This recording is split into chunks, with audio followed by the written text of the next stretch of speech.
Well, welcome back to the Ropes Family Podcast. We've made it to episode 50. We've made it to episode 50, and I know I say that every time, but 50 is a big deal. It's basically a year of podcasts. That's 50 of them, but 52 would technically be a year. But we launched our first episode March 7th of 2024. Wow, and here we are a year later, podcasting still. Here we are. You know, thank you so much for those of you that are listening and tuning in and just kind of figuring out life with us. You know, my mom, thank you for listening. You've given me some great ideas too, Mom. Thank you. It is awesome. But, you know, I when Josh first talked about doing this, and you know, I was like, it's going to be your deal, you know, and the success or failure of it.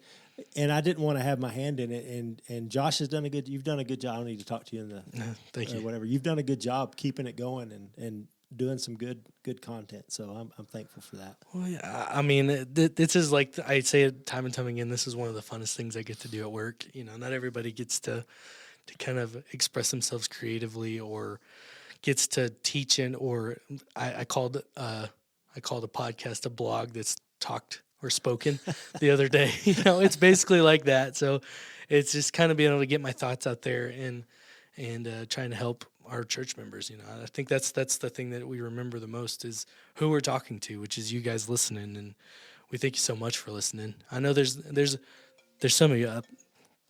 Come on. I'm still not a professional podcaster. I did not silence my phone. I silenced my phone. State Farm trying to sell me life insurance. That's funny. But anyway, today we have Donovan here on the podcast. Courtney she's out of town with Billy. They're in San Antonio showing goats.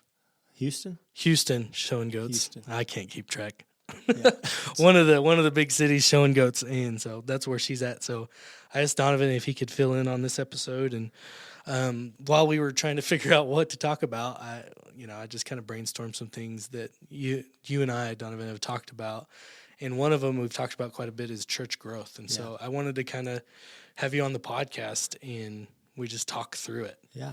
You know, and so... Well, I feel like I've already fallen short of what Courtney does. I don't have a Webster's dictionary definition of what spiritual growth is. So sorry if you were out there looking for a Webster's definition. I do not have it. Hey, well, that's a good point. So when we talk about growth, you said spiritual growth, you know, and that's a big point that I think that a distinction that we're making here is, of course, church growth comes from, we have numbers, but also a big part of the growth that we want is spiritual growth. Yeah.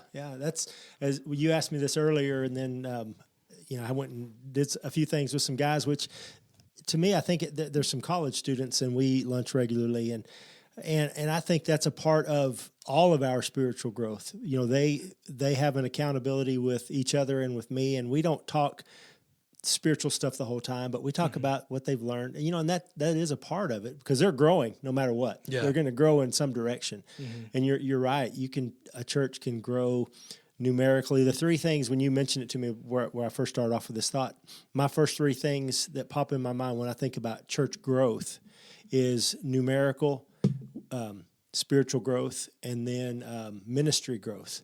And the last two, I mean, they all kind of work together, but you don't get the third one without the second one. Yeah. And the second one really is in some ways dependent on the first one. Okay. And so they're all tied together. You know, the more numbers you have, odds are some people are going to be growing spiritually. Yeah. You know, and then if they're growing spiritually as individuals and as the body, then ministry growth, I think, comes out of that. Yeah. You know, but you can't have ministry growth. Anyway, that's just kind of where that was my first thought. That answered all of the questions that I'm going to ask. Oh, dang. It's all right. Sorry. We can elaborate a little bit more on this. It's fine. And done. And we're 4 minutes in. We're done. All right.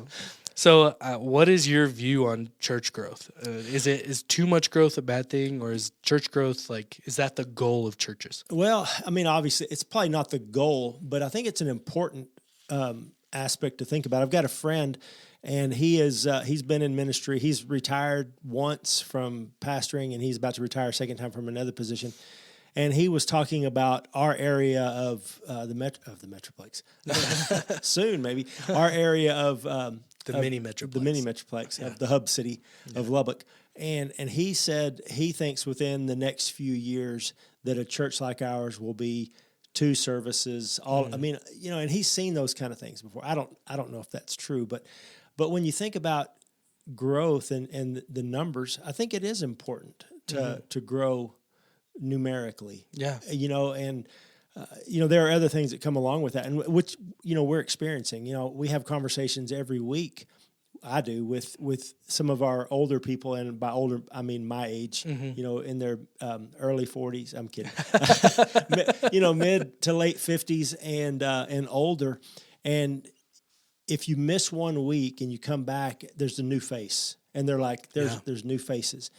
And the challenge when you've got the kind of growth that we're experiencing, we basically have 3 congregations. Every 3 weeks we kind of rotate through the 100, and we on average, what do we have this week? Anyway, whatever the average is, there's 70 people in there, it seems, that are different every week. Yeah, there's 50 or 60 that are there consistently. I don't know what those numbers are, but then there's a number that rotate. And the people that have been here, I've been here 9.5 years, 9 1/4, 9 1/10. 9 in 1 month. Yeah, there we go. Yeah. We talked about that a month ago. Yeah. And so I said 10 years, but it was 9. Sorry. Yeah. They say, I don't recognize any people. Yeah. And that's the case. I mean, that's part of the struggle of growth is, 10, 15 years ago when there were 20 people, somebody told me early, like 2010 or whatever, to 8, 9, 10, whatever, that there were 18 people. Yeah. And when there's 18 people that are faithful to come and be a part of it, you know them all. You know everything. And now with 130, whatever, 140. 140, yeah. Yeah. You can't. And so that's a problem. Not, the growth makes some people feel left out or uncomfortable, or I don't know these people, that kind of a thing. Well, I had a conversation on Sunday with one of our volunteers, and she, some families had walked in, and she said, I don't know these people, she's like, maybe it's because I'm not paying attention enough, but she's here every week, but she's also in a spot that, you don't get a lot of interaction. Yeah. And she said, I don't know any of these people, but that's sort of my fault. I don't go out there and meet them, know, which is fine. I mean, but that's just kind of a product or a byproduct of what's going on here. You know, like our church is growing, and so there's just more and more people, and and I kind of helped her. I pointed at somebody. I said, they just started working at the school this year. This is this person. Yeah. This is this person. This is related to this person. know? Which is fine. Just kind of give some more context. And that's how I remember. I'm like, okay, where do I know them from? It's from them. They're related to this person. Right. Yeah. Which helps me keep track of everything. And I think that's an important thing for us to try and make sure that we do is we know who are here. Yeah. And that's a hard part. Because we all have our areas of ministry. Mm-hmm. You're with the teenagers and then leading the music, and Courtney's with the kids, and I'm wherever I need to be, kind of a thing. And so there's always going to be somebody that we don't see, and being able to make those connections is important, because it's somebody told me, or we were sitting somewhere and they said, did you see those people sitting in front of so-and-so? Yeah.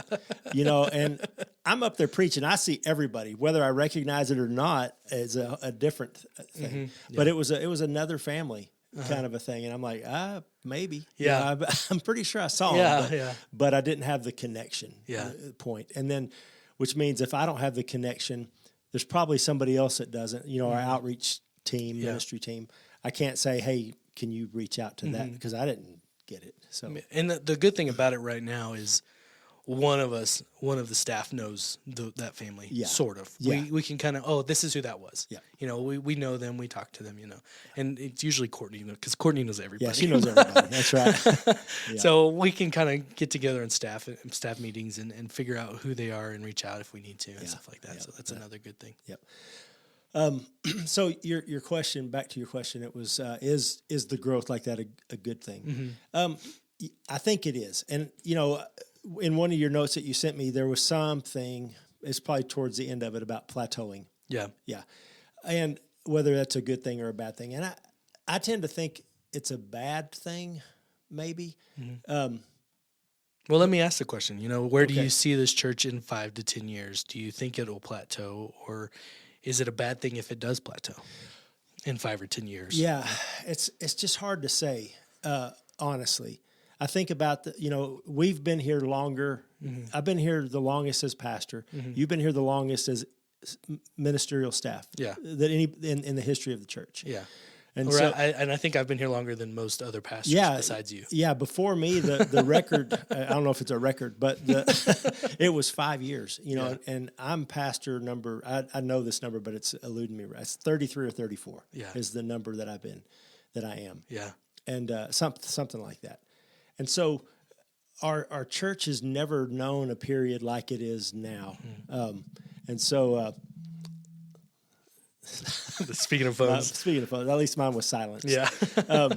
And so, our church has never known this before, and so it's plateaued probably with every pastor. There's probably been a plateau, and it usually occurs somewhere close to the end of their time because whether they're called away to go to another ministry or whether they are just tired and leave ministry. Well, I don't know the history of all of the pastors.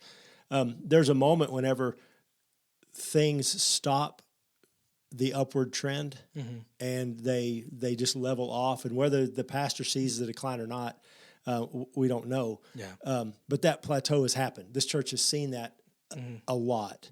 And so whether we see it, I think depends on, if we stay focused on what Christ calls us to do, and if our numbers plateau, there's a difference between numerical plateaus and spiritual, the other two, I think. Spiritual plateau. Yeah. Which is what I think the numbers could level off, but as long as we maintain spiritual growth, I think that's the important part. And I think so too. And to me, it's hard to imagine if a church is growing spiritually and in the ministries that it's participating in, that the numbers would plateau. Yeah. But there are only X amount of people. Yeah. That's just right. But then at the same time, let's say, we're chasing a rabbit, but I think maybe it's a good one to chase. Let's say within Hockley County, within, our city limit sign says 424. I think that's what it says. And then, so there's only so many people right here, but are they all in a relationship with Christ? Are they all growing? And then we've got however many people come from Lubbock and Terry County and, all these other counties that are around us. The numbers are out there, and it's not a long drive. Yeah. I just drove in from over close to the mall. Yeah. For all of our listeners that are out of so 15 miles from here is, you're in the city. Yeah. And so we're not a long drive. Yeah. Allison works at Texas Tech, which is 20 minutes from here. Yeah. And so in a big like DFW, that's a short drive. Yeah. It really is. So I think as long as we're not plateauing with our individual and the body of Christ, spiritual growth and the ministry growth, then it's hard to imagine the numerical growth really plateauing or declining. I think it will continue to grow. It just may not be at the pace that we've seen right now with everybody trying to move out and all of those kind of. You asked the question, why do we think we have grown? Is that that's my next? Let me ask it. Okay, ask this question. So we've seen our church consistently grow over the last few years. When I started here, we were running about 70 on Sundays, and that was in 2018. And now we're averaging around 140. And so what do you think the biggest factor in that was? It's not obviously. Me, it's you. Obviously. No. I was trying to ask that in such a way that it wasn't going to say, it's because of me. But it's not, obviously it's not because of me. Courtney. I think it's a combination of things. I think it is people moving out into this area. I think we do. So you get those people. We've got some people that, their kids come here because their friends come here. We've probably got a few parents, adults that do that, although it's not the same way as it used to be. There's not that peer pressure anymore the way it used to be. But I think we've got a presence in the community that says, we really do care, and we try to care about everybody as much as we can. But that I think that's a a false assumption that we can care for everybody. Yeah. I mean, because there are people that whether we know them or not, that they have needs that I'm not equipped and you're not equipped or whatever. Maybe God is raising somebody up within this congregation to do that. But we just can't do it. But right now, we've got good ministry going on. We've got good community presence. I do my things, you do your things, Courtney does her things, and people know who we are. And so I think, and we've been here back to the numbers. Yeah. If you have a rotation of ministry staff every, the stats say every 1 to 2 years for youth ministry, a little longer for music, and I don't even know what they are for children's ministry, and pastors is 3 years, something like that. Wow. It's not long, and so people know that we're just not here as a step in the ladder, that kind of a thing. We're here because we believe God has placed us here. And if we believe that God has placed us here, that means there's ministry outside these walls that we're participating in. And, I see it with you and the teenagers, and I see it with Courtney and the kids and, all the stuff that she does. And I try to do it with the groups that I do. And so I think that accounts for some of that growth, and ultimately I say this to the deacons almost every month when we have a meeting, real growth and people being drawn to the Lord is God. Yeah. People they're not going to look at any one of the three of us and go, I just want to hang out with those guys. They are so cool. Did you, and then, yeah, I think it's the opposite, really. Yeah, I do too.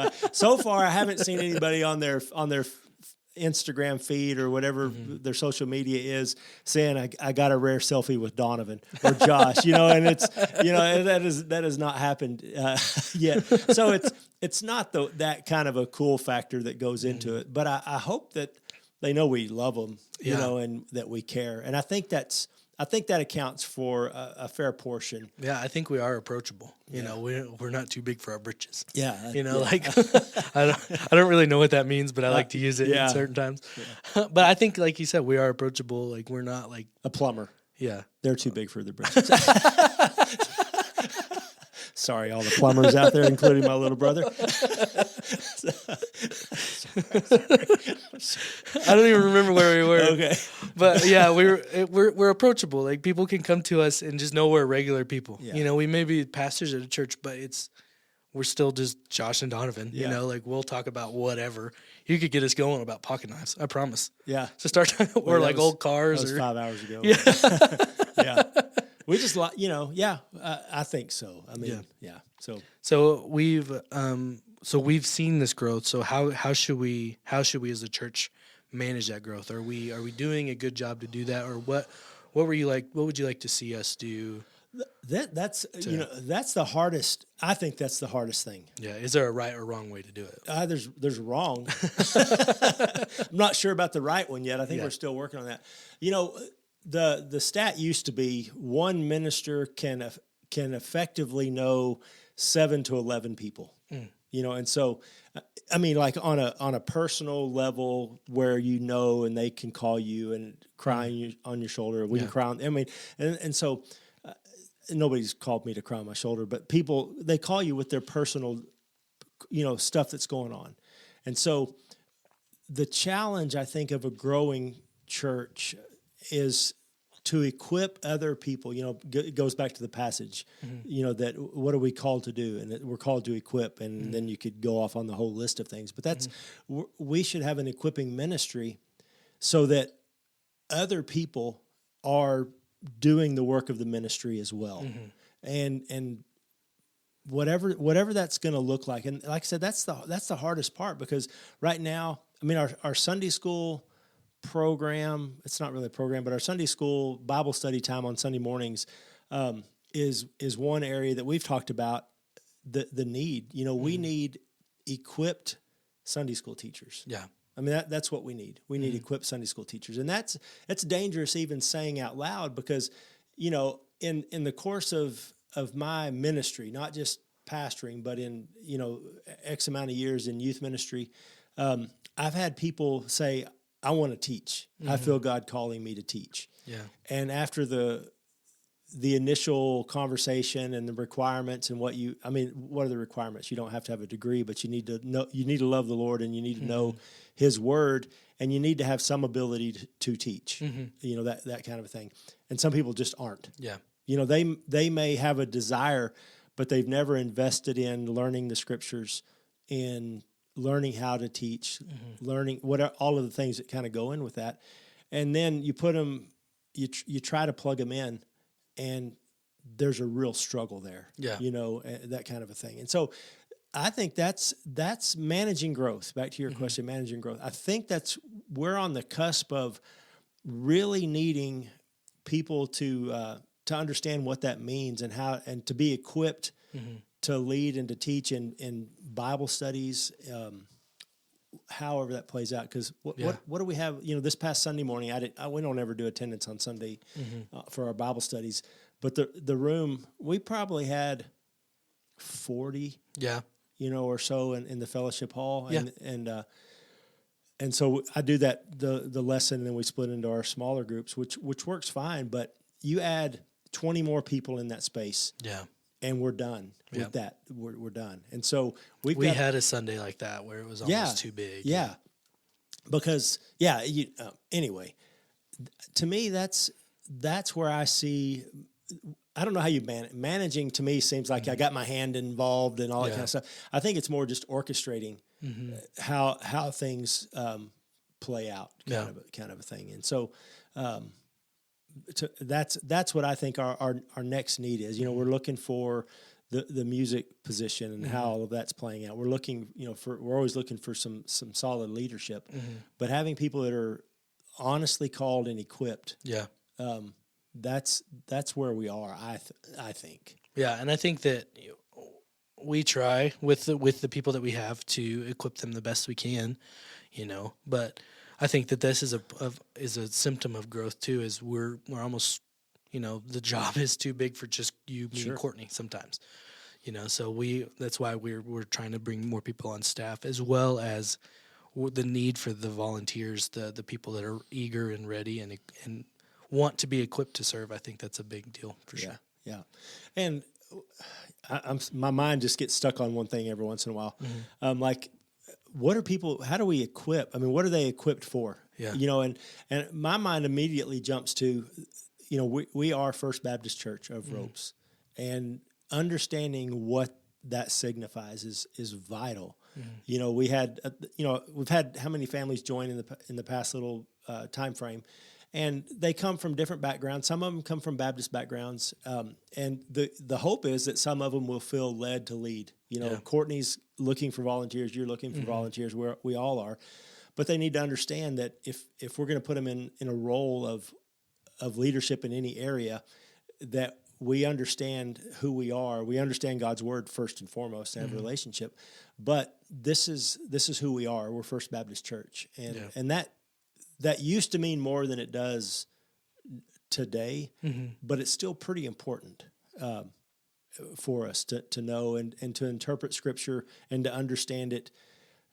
I know that's probably not a popular thing. Probably just killed your podcast. No, I think that making sure that we're all on the same page theologically is probably a good thing. But there also, I'm not saying there's grace for disagreement in theology, but there's grace for not having all the answers. Don't be afraid of somebody asking you a hard question.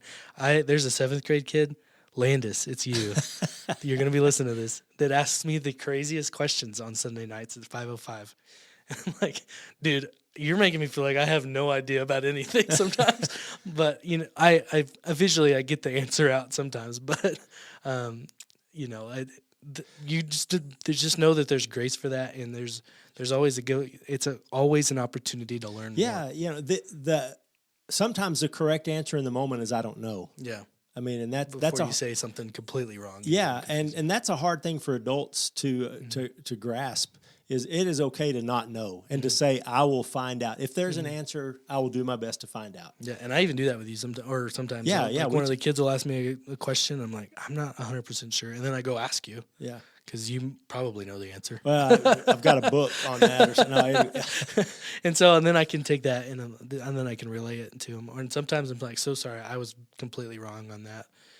but there's an opportunity for learning there. Sure. And my goal is to always be learning so I can, always be teaching. If I need to teach, I can be learn it up. Yeah. No, you're exactly right. Yeah. So that's, back to try to pull this back to that initial question of whatever the question was, but about managing at this point. Yeah. about managing growth.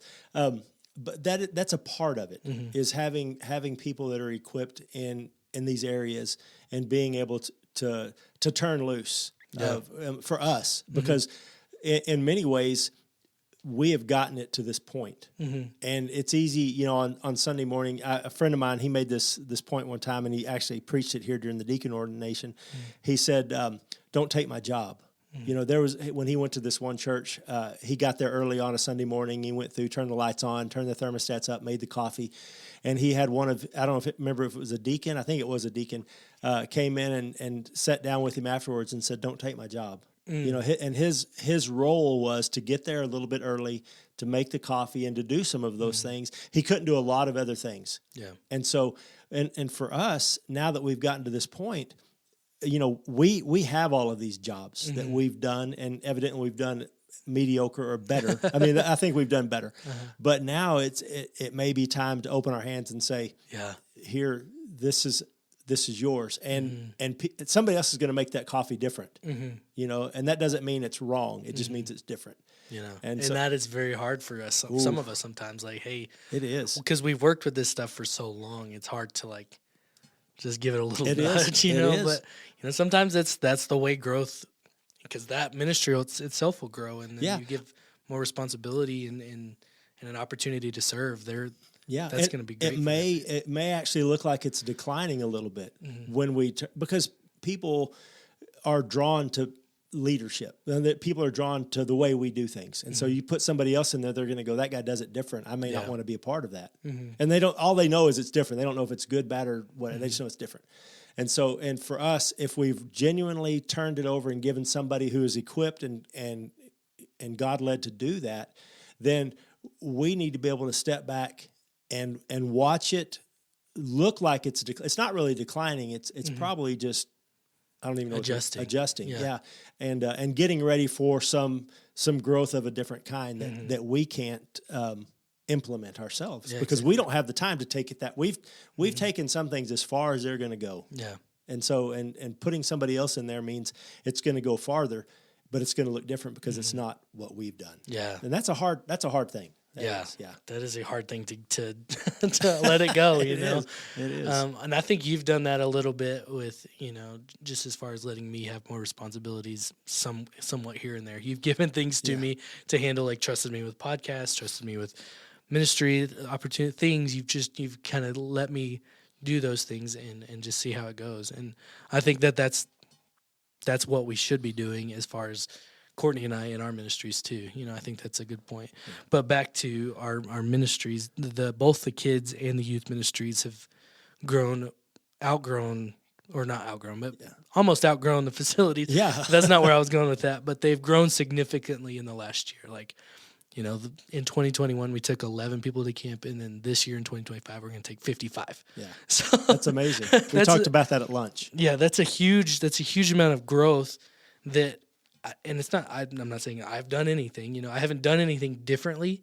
I think it's part of being consistent. But how can we? What can our church do? What can our church members do? The people listening to this podcast, what can they do to help sustain that kind of growth? What do you think? I think it goes back to the same answer of just be involved where you can. Yeah. And that's a big answer, because not all of them should go to camp. Yeah. Not all of them should lead small groups. Exactly. But they can pray, obviously. That's a good answer. I mean, it's an expected answer, but it's a good answer. They can pray for your ministry, they can pray for our ministries. Some people can give. I don't know what you've talked about. I did not listen to last week's podcast, but we've started where we've been raising money to pay for the charter bus to take you guys to camp. And so, $5,000 is a lot of money. $5,000 isn't a lot of money. It all depends on who you ask that question to. For us, it's a lot of money. Yeah. But And so some people, they may be called to say, I absolutely cannot give. I cannot go. I cannot do this. I'm praying for you, but I can give. Yeah. And that answer fits not just for the bus, but it fits for the growth of the facility. I don't remember. I'm sorry, I don't remember a lot of things, but just thinking about this church has a history, and it's been a while. 1963 was when they built this new sanctuary, tore down the old one, built a new one. Churches don't do that. Yeah. Not back then. They just kind of added on and all. And this church has a history of doing what was necessary to go forward, kind of a thing. And so now we're trying to raise what seems like an insurmountable amount of money. Yeah. And we're calling it a fellowship hall, but it's going to be divisible by 2. And so there's going to be an area for children's ministry and an area in there probably for youth ministry where you'll be able to put 50, 75, 85 kids or whatever. And so just since you're fulfilling your role as a youth pastor here, you think about if you could divide and continue to grow in youth ministry and you had 50 junior high and 50 high schoolers. Yeah. We can't do that now. No. We can't do that. We'd have to go to 2 services. Yeah. But that's kind of strange I Yeah. guess that makes sense if you do a junior high and a high school. Sure. We did that at Highland. We did junior high half, and then we did a together worship. Anyway, it doesn't matter what we did there, but that's. I'm just saying. But right now, what we're planning on doing is equipping the facility to handle the ministry. And so trying to grow. And so there may be somebody out there that says, I can't do any of this, but I can open my pocketbook. People don't carry pocketbooks anymore. What is a pocketbook? I just aged myself. I just became my mom and dad's age. But anyway, but I think that's what, whatever your question was, I think that fits in with that. That may be the role as our church grows. There have to be those kind of people participating in the ministry. Because our church, not everybody, out of the 140 people that come, how many of those, their incomes vary from? Yeah, I don't know what they I'm sure they vary. Yeah, we don't keep track. Yeah, I don't have any idea. Yeah, but you just know. Yeah, they do, and so, and that's the way some people can participate. And that's the way God has blessed people in those areas. Yeah. And so, yeah.